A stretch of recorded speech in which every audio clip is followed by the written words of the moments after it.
All right, we are live with Ben Baker, employee engagement expert and founder and owner of Your Brand Marketing up in British Columbia, as well as host of Your Brand Marketing podcast. Right, Ben? Welcome to the show. It's actually the Your Living Brand.live podcast, but that's okay. Your Living Brand.live. Your Living Brand.live podcast. Awesome. Well, welcome to the show, Ben. Thanks for having me. I always enjoy our conversations. We always have fun. So I know, I agree. You've been on my other podcast, the Talent Development Hot Seat. I've been on your podcast. We've had some great Zoom calls and discussions in between about the world of talent development, employee engagement, storytelling, just running a business in different countries and different times. It's been interesting to keep in touch and talk about podcasting. But for those of you who don't know you, let's start with an introduction. Who are you and what do you do? Who am I? Over the last 25 years, I've been in the communications game. I started off in direct mail 25 years ago, and it very quickly moved into communication. It very quickly got into communication strategy, brand development. How do you communicate your value to others? And over the last 5 to 7 years, it's really morphed into employee engagement consulting, looking at the brand from the inside. Because my belief is when employees are engaged, when employees understand the value that you bring to the world, they believe in it, they understand your brand story, they believe that they are part of the solution, they're going to work harder, they're going to provide better customer experience, they're going to create more loyal customers, and they're going to stay. There's a stat out there that says every employee that you lose costs you $100,000 to replace. And that's my mission is to help companies develop better leadership strategies and better leadership communication to have more effective teams. Yeah, no doubt. And we've broken that down and talked about that before, how important it is to create a great employee experience and engage your employees so they want to stay. A lot of my audience on this show are those corporate employees, right, who are looking for reasons and ways to be engaged and wanting to stay before they start looking around. But also, we are now in crazy times under COVID-19 where a lot of people are being asked to leave or take a break, right? Furlough or being laid off or just worried about their jobs. So let's start with those people. If you're in that kind of situation, what should people be doing right now to be thinking about, taking care of their career and making sure they're prepared for whatever's coming? Well, I think that what's coming up and what's going forward is leadership. Leadership, in my attitude, is not a title. It's an attitude. We need to stop going from being someone who does stuff and are process driven to people that are thinking and extrapolating and understanding how can we be better moving forward and how can we position ourselves being better moving forward. My book is called Powerful Personal Brands, a hands-on guide to understanding yours. And it's all about codifying, communicating your value to others. You have to understand who you are, what you do, and why you do it. And I think that that's a big part behind the leadership is how do we make ourselves valuable? First of all, who do we want to make ourselves valuable to? And then how do we make ourselves indispensable to those people? Because business is going to change. It already has changed. This is a watershed moment.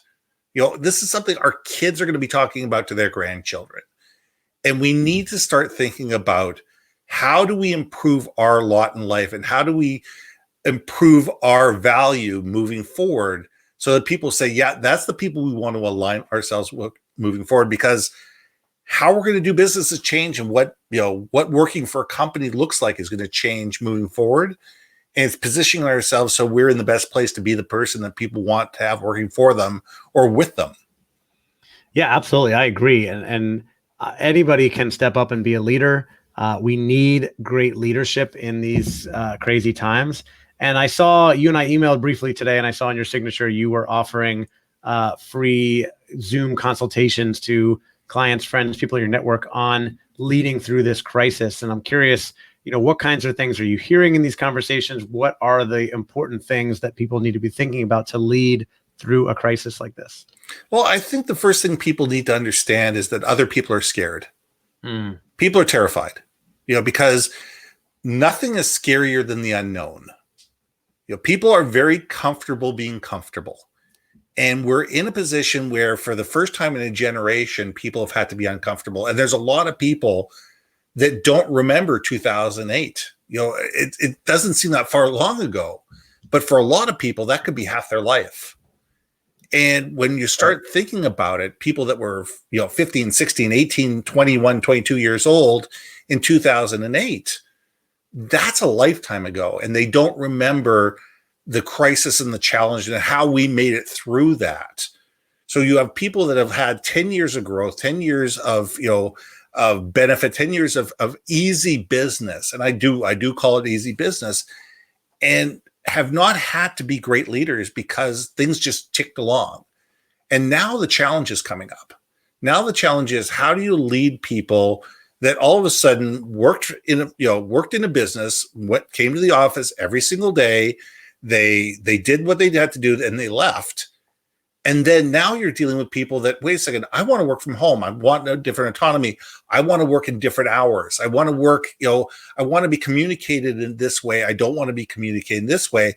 I need to have this in order to make myself feel fulfilled. And people asking the question, what's the purpose of your organization?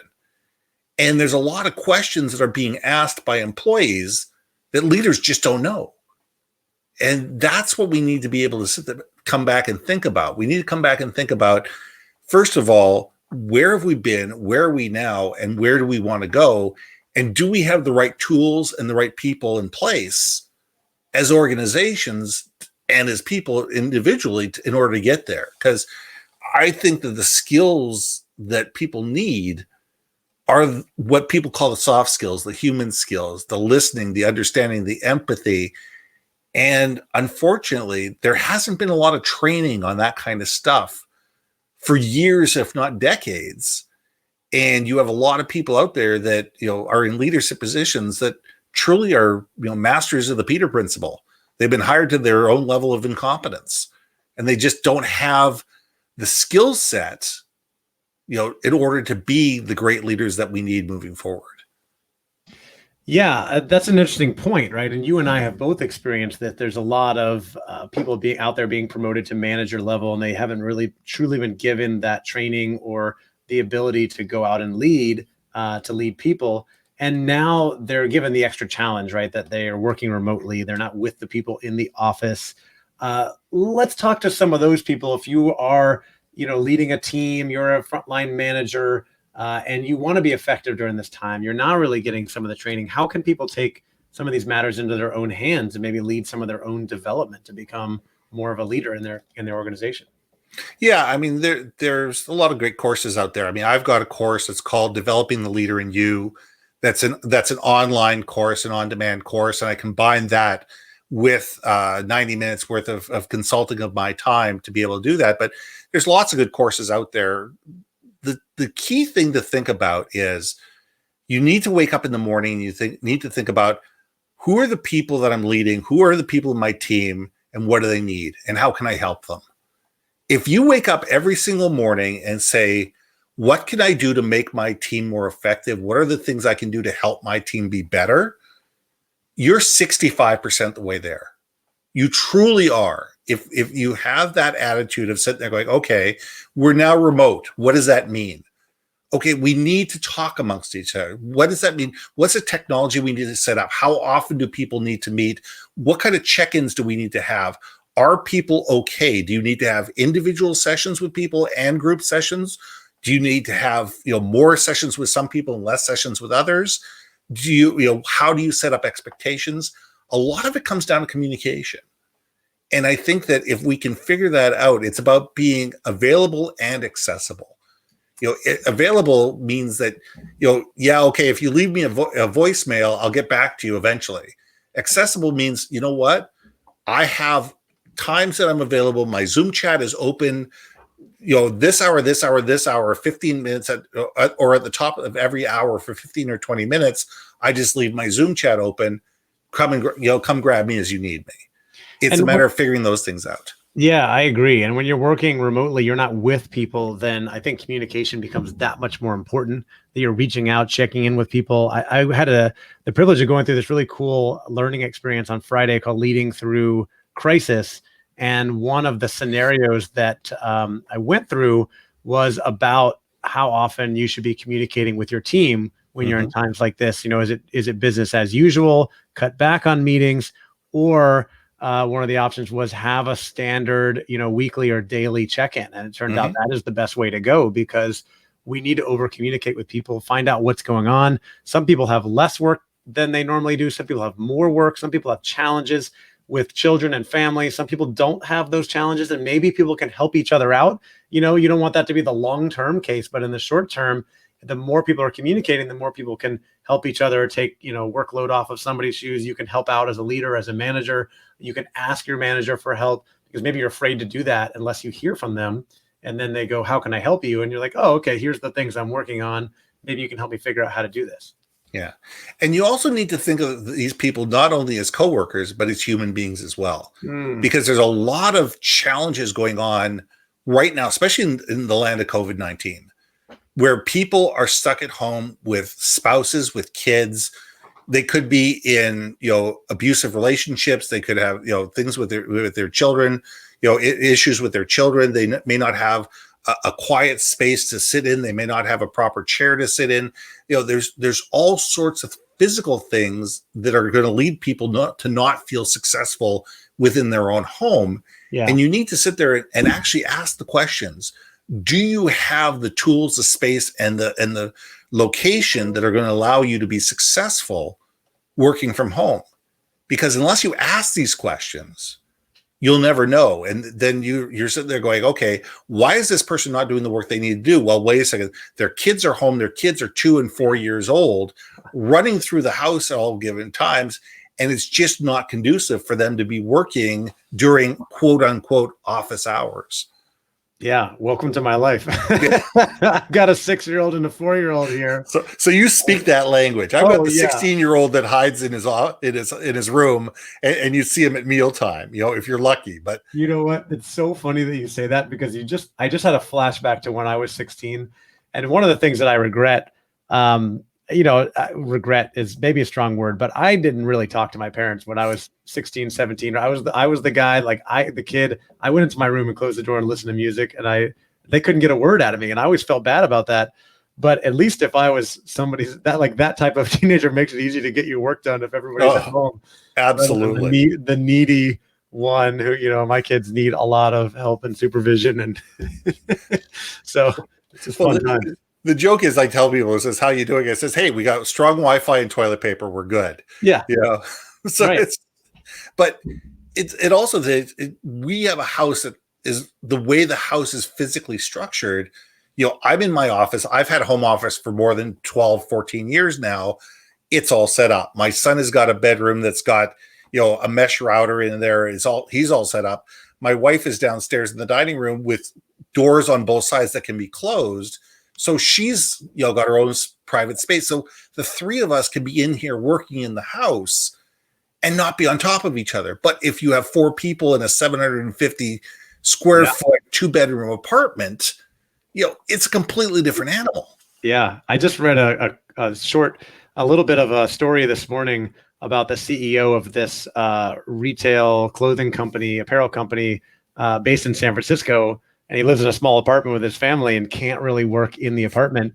So it was about how he's working from his car, his Toyota Tacoma, in his truck parked outside of his apartment, running like a multi-million-dollar business from his smartphone in his truck, because that's all he can do right now. There's nowhere else to go.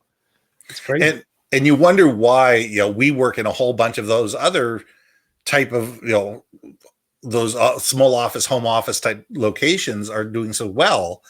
Is because people can't work from home. Yep. A lot of people just physically, there's just no space for them to work at home effectively. Yep. So people got to do what they can to get by. So that actually brings me to my next question, which I was going to ask you, for people working remotely that are, you and I have been working remotely for years, but a lot of people are brand new to that, trying to figure it out. What are some tips that you have for people to be effective while working remotely? The first thing I do is you got to build a mentality of when you get up in the morning, you shower, you shave, and you get dressed. Don't think that because you're working from home, you can live in your pajamas and just don't shave for a week. You have to think like you're going to the office. Well, I know I'm the same way, but that's a different story altogether. I didn't shave it.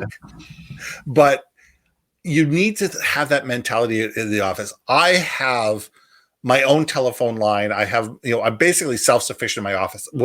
12 years ago, I gutted this bedroom and turned it into an office. I literally pulled out everything, rewired it, etc. You don't have to go as far as I did, but that's what we did because I have a separate phone line. If the house phone rings, I never answer it. I don't do laundry during the week. I don't load and unload the dishwasher unless I do it during my lunch hour. The only time I watch television is if I'm having lunch.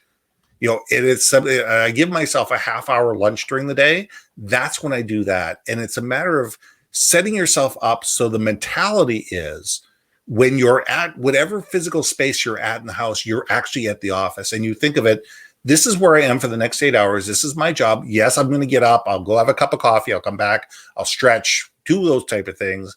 But you're actually at the office for the 8 hours. And it's a mental shift. Yeah. The second thing that you need to think about is what are the things that you need to do? Who are the people you need to talk to? And be able to set up systems that you're contacting them on a regular basis. Because you can't just get up and have a water cooler conversation. You can't just go into the staff room and have a conversation with people.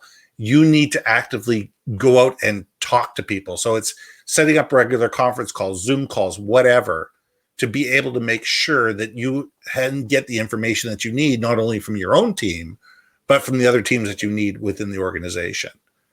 And those are really the important things that I think about is make sure that you have, besides having strong Wi-Fi, besides having a printer that works, besides making sure that you're not, utilizing the home phone and everybody's answering it on the things, right. Is that, and it's also making sure the people around you know that when you're home, you're working. No, I'm not going to go pick up milk and eggs in the middle of the day. No, I'm not going to take your grandmother to the doctor because I wouldn't do it during the day anyway. You have to set boundaries and say, look, I'm working. Like you're in your office and you're working. I'm in my office and I'm working. Right. And you need to think that way. I do agree. I think the boundaries are really important because if you just start letting stuff in and you're the type of person that, one chip falls and then everything kind of just falls apart and you're really flexible, then you can start doing all kinds of stuff throughout the day and then you don't get your work done. And there could be really major consequences to that. And I think the communication is really important as well. You and I are two people who not only are used to working from home, but are probably on video calls like this all day long, right? With colleagues and partners and doing interviews. We both run podcasts. But a lot of people are not used to that. And I think there's a danger that, you end up going into this hole where you just feel really lonely and separated from the rest of the world, especially if you don't have a family at home, right? And you might be living on your own, which is fine because you normally go to the office during the week, but now you're not going anywhere. Humans are social creatures. We need socialization. And if you can't physically socialize with people, get out there, make a phone call, get on Zoom, get on a video. You don't have to do a LinkedIn Live like we are, but, just have communication with people, join a community, something like that. I've been invited to just so many virtual happy hours. It's kind of hard to keep up, but it's nice. Turn into an alcoholic if I went to every virtual happy but all hour. that stuff is going on, right? And we psychologically, we need that. Otherwise, we, there's a risk of getting anxiety, depression, other things, other consequences if we're not, like you said, treat everyone like humans. We are humans. We need to treat ourselves like humans and have that human connection. And we also need to give ourselves a break and realize what we can do and what we can't do during the day, especially now during COVID-19, because you're right. If you're the only person at home, okay, fine. It's one thing. But if you have one or two kids at home, a spouse at home, whatever at home, and there's a whole bunch of things going on, you need to have realistic conversations with your manager, with the leaders who sit there going, look, the kids, I have a 18-month-old kid that goes down from naps between this time and this time. I can't have people calling me. Yeah. We need to figure out what we get. I will call you for that, for that conference call. Please don't call me. Or you need to sit there and say, look, I can't work from this time because I have to help the kids with their schoolwork. Yeah. But maybe I'll work from 8 o'clock at night till 10:30, or I'll work early in the morning to be able to make up the hours that I need to do. So there needs to be that two-way conversation about timing, about what's going to work, because working from 9 to 5 for everybody right now is just not possible. So you need to sit there and say, where's the flexibility to be able to make sure things get done, but maybe it gets done on a different time, on a different timeline. Yeah, absolutely. So putting that aside a little bit, or maybe weaving it in, you mentioned your book earlier. My book that I'm writing is called Own Your Career, Own Your Life. It's about taking control and, achieving your goals, owning your future. And I know you're big on those concepts, really living intentionally, helping your clients, being connected. What advice do you have for people to take more ownership of their careers? What sort of challenges do you see out there holding people back? I think the first thing is you have to take ownership of your career. I mean, quite honestly, you can't sit around waiting for somebody to recognize you and promote you. And I think that too many people over the last 20, 30 years have done that. They have actually gone out there and said, okay, well, I'll wait for somebody else to recognize the work that I do. And, and hopefully I'll get a promotion, or hopefully I'll get a raise, or hopefully I'll get this. We need to be having those conversations with people and say, look, this is what I want to be doing. This is where I want to go. This is the things that this is the next step that I want to be in my career. How do I get there? And be able to have those conversations open and honest with people to say, you know what, I really love what I'm doing now. I'm really excited about what I'm doing now, but I don't want to do this forever. I know that I would make a great leader, and this is why. Or I know that I would make a good whatever, and this is why. But where do you see the skills gap between where I am and where I need to go? And what are the things that I need to do, and what courses can I take to be able to do that? And we need to have those conversations and take those courses, and do those things, and find a mentor 3 levels up that will be able to help you bring your career along, because we need to help ourselves. We desperately need to help ourselves. If we're sitting there waiting for somebody else to point at us and say, you're the chosen one, that's not going to happen anymore.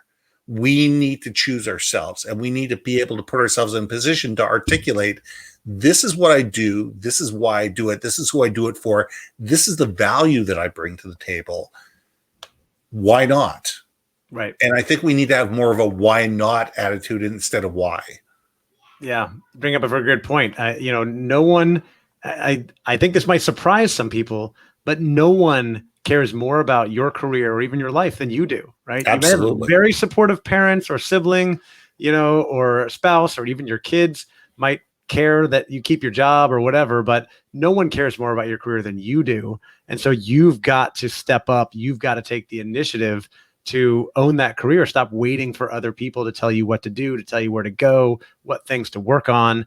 And you're absolutely right about the self-promotion too. I had my friend Gemma Stowe on a couple of weeks ago talking about the importance of self-promotion. And she had some stats. I don't remember them exactly, but it's a much smaller, when you look at why people get promoted, the reason of they did great work is a much smaller percentage than you think, right? Most people think it's a lot more about because of the brand that you build, the network that you have, all the things that you've got to do to really take ownership of your career.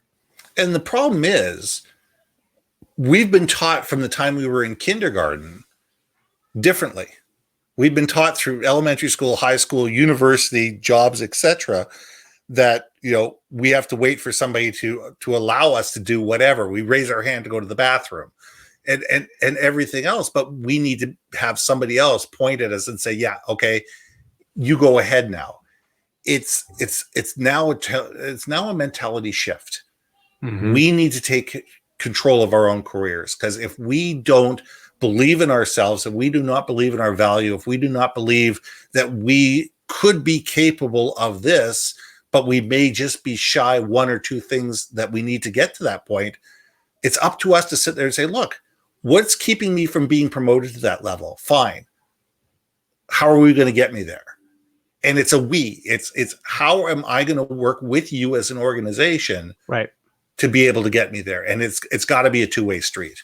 Because a lot of people are waiting for their manager to tell them what to do, right? But if you can spend the time to figure out exactly what you want to do with your career, where you want to go, then you can bring that to your manager, which makes it much easier on your manager to help you get where you need to go, because they probably don't know. They're doing the best they can as well.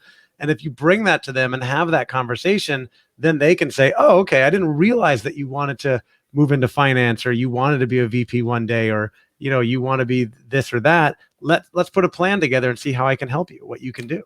Exactly. People will help you if you raise your hand. Yeah, it's amazing, right? And you don't still raise your hand to go to the bathroom, right? Do you get to go? Only when I'm asking my wife. So, a lot of people, I don't want to make people feel bad. And I explain this in the book too. I don't want to make people feel bad for if they ended up in a career because their parents or someone else told them to be there. We all did that, right? That happened to me. I was drifting along trying to figure out what I wanted to do. Had no idea. But the more thought I've given it, the more time I've put into reading, learning, reflecting, talking to experts like you, listening to podcasts, getting feedback, the more clarity I've gotten. I figure out my strengths and weaknesses, more clarity I've gotten on where I want to go with my career and my life. And now I have much more certainty. It's a lot easier to make the decisions when opportunities come my way. So, it's all about deciding where you want to go, set that vision, and start taking action towards that plan, knowing that it can all change, right? We all end up in different places. Well, let's put it this way. I grew up on a construction site. The best thing that my father ever did was he put me underneath his on-site manager. If that guy decided to fire me, I was fired. Had nothing to do with him. My dad owned the company, but his attitude is if that guy decided I needed to be fired, I was going to be fired. My degree is in international relations, Middle Eastern politics. I spent the first 10 years of my life in high-tech sales. Now I run a communications company. You never know where you're going to go. You never know what the next step is. You never know what the next door or window is going to open. And it's a matter of looking at the opportunities and saying, why not? Instead of why. If we sit there and say, all right, that looks interesting. There's opportunity there. I don't know exactly where I'm going. I don't know exactly where I'm going to end up. But you know what? That's interesting and it's different. Let's give it a shot. And I think people really need to walk through those doors on their own, because those doors are not going to open up on their own. Love it. I think that's a good way to go out right there, Ben. We got to wrap things up. For anybody listening who wants to get in touch with you, for them, if you're watching this live on LinkedIn, I've tagged you in the post. So I know people can find you and connect with you on LinkedIn. And if they want to listen to your podcast, what's the podcast called again? The podcast is the Your Living Brand live show. New episode comes out every Wednesday, and you can always get in touch with me at yourbrandmarketing.com. Yourbrandmarketing.com. There we go. Thank you so much, Ben, for coming on the show. This has been awesome. Andy, thanks for having me. All right, take care.